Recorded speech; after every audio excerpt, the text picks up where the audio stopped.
আসসালামু আলাইকুম, আপনাদের সবাইকে শুভেচ্ছা সহ আমন্ত্রণ জানাচ্ছি বাংলা ভিউ রাতের সংবাদে। সাথে আছি আমি চৌধুরী নাদিরা। আমি আন্নামা চৌধুরী। প্রথমেই সংবাদ শিরোনাম। এইচএসসি ও সমমান পরীক্ষার ফল তৈরির নীতিমালা শিক্ষা মন্ত্রণালয় থেকে এখনো অনুমোদন হয়নি, চলতি মাসে প্রকাশ হচ্ছে না ফলাফল।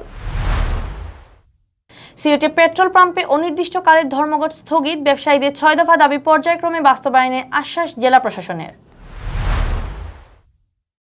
বাংলাদেশ জাতীয় ক্রিকেট দলের সাবেক অধিনায়ক মাশরাফি বিন মর্তুজাকে পুনরায় দলে নেয়ার দাবিতে সিলেটে মানববন্ধন। সিলেটে ভুল চিকিৎসা ও অবহেলায় 2 সন্তানের জননীর মৃত্যুর অভিযোগ। করোনায় দেশে আরও 30 জনের মৃত্যু, নতুন আক্রান্ত শনাক্ত 864। সিলেট বিভাগে 11 জন করোনা আক্রান্ত শনাক্তের দিন সুস্থ হলেন 37 জন, কেউ মারা না যাওয়ায় স্বস্তি। এতক্ষণ শুনছিলেন শিরোনাম, এবার বিস্তারিত। এইচএসসি ও সমমান পরীক্ষার ফল তৈরির নীতিমালা শিক্ষা মন্ত্রণালয় থেকে এখনো অনুমোদন হয়নি, ফলে চলতি মাসে এই পরীক্ষার ফল প্রকাশের সম্ভাবনা নেই। আগামী বছরের জানুয়ারির মাঝামাঝি ফল প্রকাশ করা হতে পারে বলে বিভিন্ন শিক্ষা বোর্ডের সূত্রে জানা গেছে।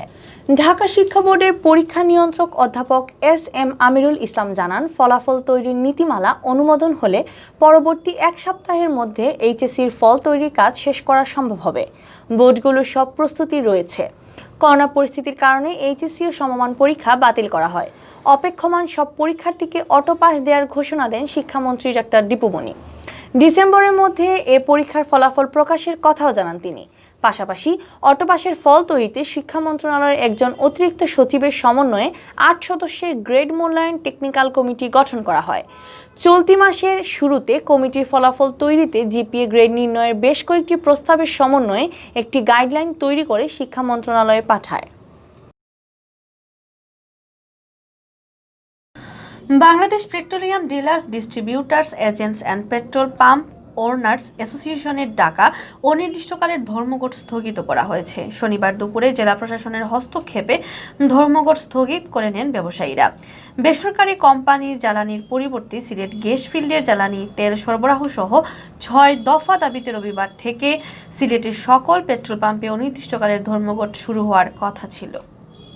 আন্দোলনকারী সংগঠনের নেতৃবৃন্দের সাথে জেলা প্রশাসনের বৈঠকে সভাপতিত্ব করেন জেলা প্রশাসক কাজী এমদাদুল ইসলাম।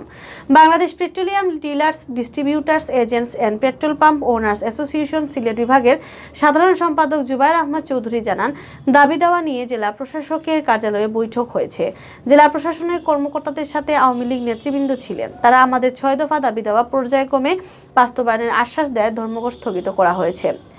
জেলা প্রশাসনের আয়োজিত বৈঠকে উপস্থিত ছিলেন মহানগর আওয়ামী লীগের সভাপতি বীর মুক্তিযোদ্ধা মাশরুকুদ্দিন আহমদ, জেলা আওয়ামী লীগের সাধারণ সম্পাদক অ্যাডভোকেট নাসিরউদ্দিন খান। জ্বালানি ব্যবসায়ীদের দাবির মধ্যে ছিল জ্বালানি তেল বিপণন কোম্পানি কর্তৃক নিম্নমানের পেট্রোল সরবরাহ বন্ধ করে পূর্বের ন্যায় সিলেটের গ্যাস ফিল্ডের উন্নত মানের পেট্রোল সরবরাহ, জ্বালানি তেলের মান নিয়ন্ত্রণে সিলেটের প্রত্যেক ডিপুতে টেস্টিং ল্যাব স্থাপন করা, বিভিন্ন সরকারি সংস্থা কর্তৃক উদ্দেশ্যমূলক হয়রানি বন্ধ ও অভিযানের সময় অ্যাসোসিয়েশন ও তেল বিপণন কোম্পানির প্রতিনিধিদের উপস্থিতি নিশ্চিত ও লাইসেন্স নবায়ন সহজ করা।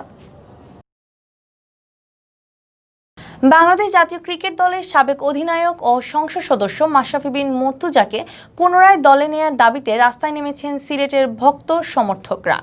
শনিবার দুপুর 12টায় সিলেট কেন্দ্রীয় শহীদ মিনারের সামনে মানববন্ধন ও সমাবেশ করে এ দাবি জানিয়েছেন তারা। মানববন্ধনের আয়োজন করে মাশরাফি ফ্যান ক্লাব নামের একটি সংগঠন। মানববন্ধন ও সমাবেশে বক্তারা বলেন, মাশরাফি এখনও ফুরিয়ে যাননি, যার উজ্জ্বল দৃষ্টান্ত বঙ্গবন্ধু টি-20 টুর্নামেন্টের পারফরমেন্স। ক্রিকেটের জন্য অন্তঃপ্রাণ মাশরাফিকে জাতীয় দলে রাখা না হলে তার প্রতি অবিচার করা হবে, দেশের ক্রিকেটও ক্ষতিগ্রস্ত হবে। তাই দেশের ক্রিকেটের স্বার্থে মাশরাফিকে পুনরায় জাতীয় দলে ফিরিয়ে নিতে হবে। মাশরাফি ফ্যান ক্লাবের আহ্বায়ক আব্দুল আলিম তুষারের সভাপতিত্বে ও কাজী মাকসুদের পরিচালনায় মানববন্ধনের প্রধান অতিথির বক্তব্য রাখেন সিলেট জেলা প্রেস ক্লাবের নবনির্বাচিত সভাপতি আল আজাদ। এছাড়া উপস্থিত ছিলেন এনটিভি ইউরোপের ব্যুরো প্রধান সাজিলুল লস্কর, সিলেট জেলা প্রেস ক্লাবের কার্যনির্বাহী সদস্য মিঠু দাস জয়, হাবিবুর রহমান পাবেল, জাবেদ রহমান ও শরীফ মুবারক সুমন প্রমুখ। মাশরাফির হাতে এখনো সময় আছে, মাশরাফির এখনো যে যোগ্যতা আছে, সে দক্ষতা আছে। সুতরাং মাশরাফিকে এই মুহূর্তে জাতীয় দল থেকে বা জাতীয় ক্রিকেট থেকে বাদ দেওয়ার প্রশ্নই ওঠে না। আমরা মনে করি আজকের যে দাবি, সেই দাবি অত্যন্ত যৌক্তিক। মাশরাফিকে অবশ্যই রাখতে হবে। আসলে আমাদের মাশরাফি ফ্যান ক্লাব সিলেট কর্তৃক আয়োজিত আজকে যে মানববন্ধন, আমাদের দাবি একটাই, আসন্ন ক্রিকেটের হোম সিরিজে যাতে মাশরাফি বিন মার্তুজাকে নিয়েই টিম ঘোষণা করা হয়। সিলেট মাদার কেয়ার ক্লিনিকের কর্তৃপক্ষের অবহেলা ও ডাক্তার তৈয়বা বেগমের ভুল চিকিৎসায় 2 সন্তানের জননীর মৃত্যুর অভিযোগ উঠেছে। ভুল চিকিৎসায় মৃত্যুর অভিযোগ করেছেন মারা যাওয়া সুলতানা বেগমের স্বামীর আজিরউদ্দিন। আজিরউদ্দিন অভিযোগ করেন তার আগের 2টি ছেলের জন্ম হয়েছিল নরমাল। তৃতীয় সন্তান নেওয়ার শুরু থেকেই গাইনি বিশেষজ্ঞ ডাক্তার সৈয়দা তৈয়বা বেগমের তত্ত্বাবধানে ছিলেন তার স্ত্রী সুলতানা বেগম। বর্তমানে তার স্ত্রীর গর্ভের সন্তানের বয়স ছিল 6 মাস। বুধবার সুলতানার শারীরিক অবস্থার অবনতি হলে ডাক্তার তৈয়বা মাদার কেয়ার হাসপাতালে ভর্তির পরামর্শ দেন। ভর্তির পর ডাক্তার তৈয়বা সুলতানাকে দেখে গর্ভের বাচ্চা সুস্থ আছে বলে জানিয়ে কিছু ঔষধ ও ইনজেকশন লিখে দেন। এই কিছুক্ষণ পর রোগীর শারীরিক অবস্থার আরও অবনতি হয়। কয়েক ঘন্টা পর ডাক্তার তৈয়বা এসে জানান গর্ভের বাচ্চা নষ্ট হয়ে গেছে এবং সুলতানার প্রচুর রক্তপাত হচ্ছে। তিনি বলেন সুলতানার বড় একটি অপারেশন লাগবে। বুধবার রাত 3টার দিকে অপারেশনের পর ডাক্তার তৈয়বা জানান রোগীর অবস্থা ভালো নয়, আইসিইউ লাগবে, তাকে অন্য কোনো হাসপাতালে নিয়ে যাওয়ার পরামর্শ দেন। সাথে সাথে সুলতানাকে পার্কভিউ হাসপাতালে নেওয়া হলে ভুল চিকিৎসার বিষয়টি ধরা পড়ে এবং বৃহস্পতিবার রাত 8টার দিকে সুলতানা সেখানেই মারা যান।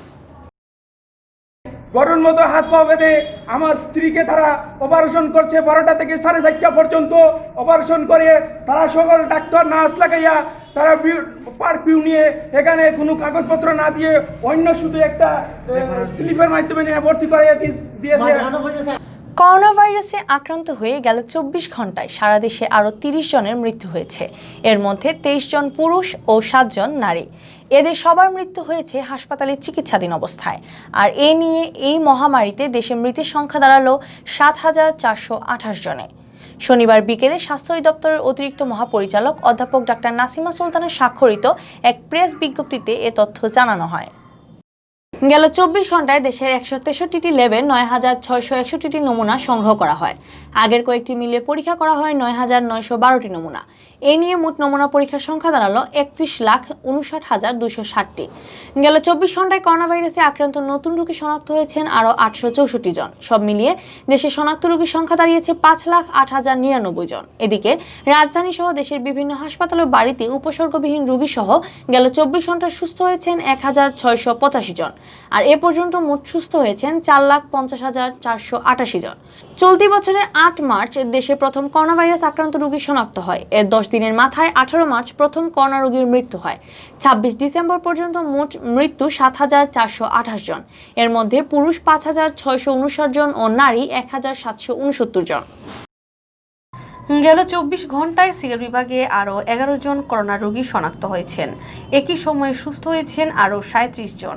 আর এই সময় সিলেট বিভাগে করোনা ভাইরাসে আক্রান্ত হয়ে কোনো মৃত্যুর ঘটনা ঘটেনি। শনিবার সকালে স্বাস্থ্য অধিদপ্তরের সিলেট বিভাগীয় পরিচালক ডাক্তার সুলতানা রাজিয়া স্বাক্ষরিত এক প্রতিবেদনে এ তথ্য জানানো হয়।